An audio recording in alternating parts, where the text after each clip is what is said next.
it is not a perfect document. Constitutions do not ever pretend to be.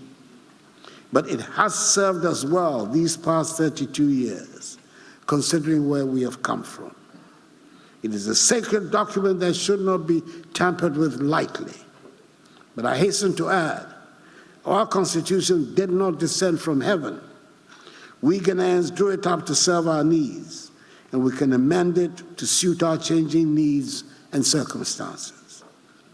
We should work towards finding a consensus on the changes that the majority of Ghanaians want made to the Constitution. Mr. Speaker, democracies are founded on elections, and the holding of free and credible elections ensure that people have confidence in the government that emerges at the end of the process. The honorable members of this House, who are at the center of it all, know more than the rest of us that this is an election year. The increased decibel level in all communications will ensure that even the most politically uninterested person among us would know that on December 7th, we shall be going to the polls to elect a new president and new members of parliament. A lot of the responsibility lies on the Electoral Commission to put the organization in place that will ensure that we have credible elections. The government is doing its part to make the work of the Electoral Commission go smoothly. A lot of responsibility lies on the political parties as well, and I hope that the parties recognize that their credibility is also on the line, especially with some people wanting to undermine the multi-party democratic system of government.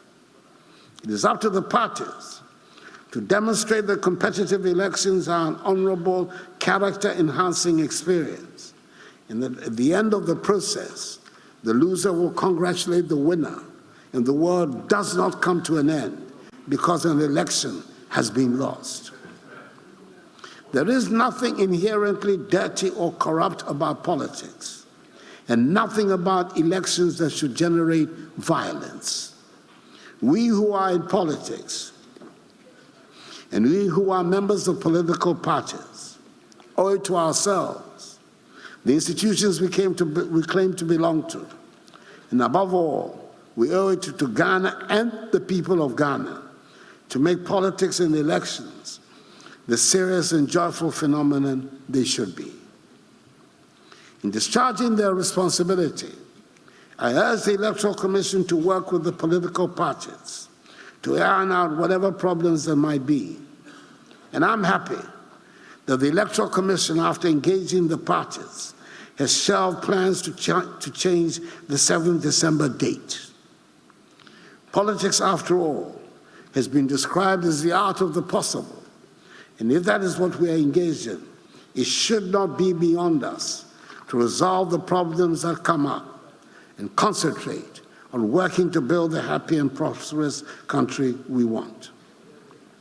Government, on its part, will do what is expected of it to make sure that the reputation of Ghana is not damaged and the free will of the people is manifested at the end of the electoral process.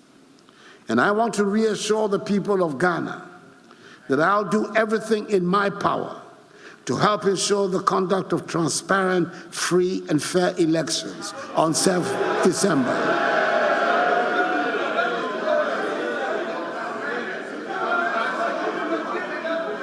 I have confidence in the security services to ensure that those who might want to cause havoc or any kind of mischief to disrupt the electoral process will have no room to operate. Mr. Speaker, there are amongst us those who, for ideological or other unstated reasons, have never accepted multi-party democracy and therefore take every opportunity to portray the governance efforts in the most disparaging manner. There are also those amongst us who consider the rough and tumble of politics to be beneath them and would not want their sainted images to be solved by what they term the dirt of politics. Mr. Speaker, we can and we should continuously improve upon the performance of the institutions that hold the state together. But nobody should undermine the integrity of the arms of government for parochial reasons. There is definitely much room for improvement in the workings of the executive arm of government, the judiciary, and our parliament. Even those who have had parliaments as part of their governance systems for hundreds of years still make mistakes and sometimes get things alarmingly wrong. It would be surprising if our 31-year-old parliament did not get things wrong sometimes. This august house, which holds so many fond memories for me of my personal political journey, does not always measure up to the expectations of the people, or even sometimes of its own members. There's a lot of anxiety currently about how our MPs get elected. There's anxiety about the rapid turnover of members in the House and the loss of institutional memory. There's a lot of anxiety about some of the procedures in the House. We will not all agree with everything that the Parliament does. And I dare say, Mr. Speaker, that I do not agree with everything that goes on in here. But that is the beauty of what we as a people are trying to do in our governance structure. Mr. Speaker, the President and appointees are not universally loved. It would be strange and unproductive if they were. It is probably worthwhile making what I consider to be important observations at this stage on some of the issues in our public discourse in the lead up to the elections for a new president.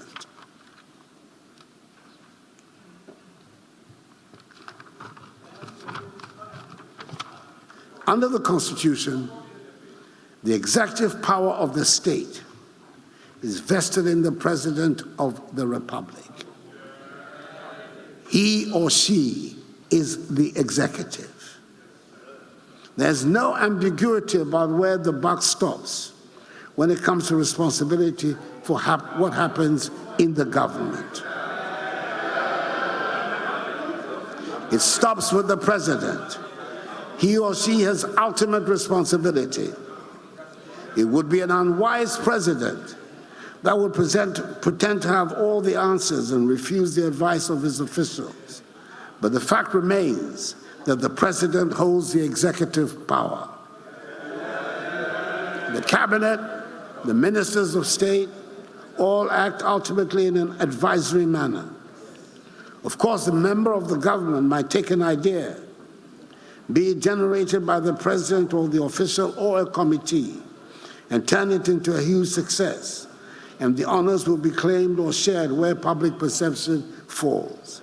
But ultimately, the president is responsible and therefore takes the credit or the blame for whatever happens in his or her government. Mr. Speaker, let me make a second point. The programs that come from the executive benefit from the rigorous public examination and debates to which they are subjected. We all now take for granted and sometimes even bemoan the vigorous media and civil society organization scrutiny that characterize public discourse. It gives me quite satisfaction and great pride to hear young Ghanaians today who believe that criticizing the President of the Republic and challenging government proposals are normal, regular activities.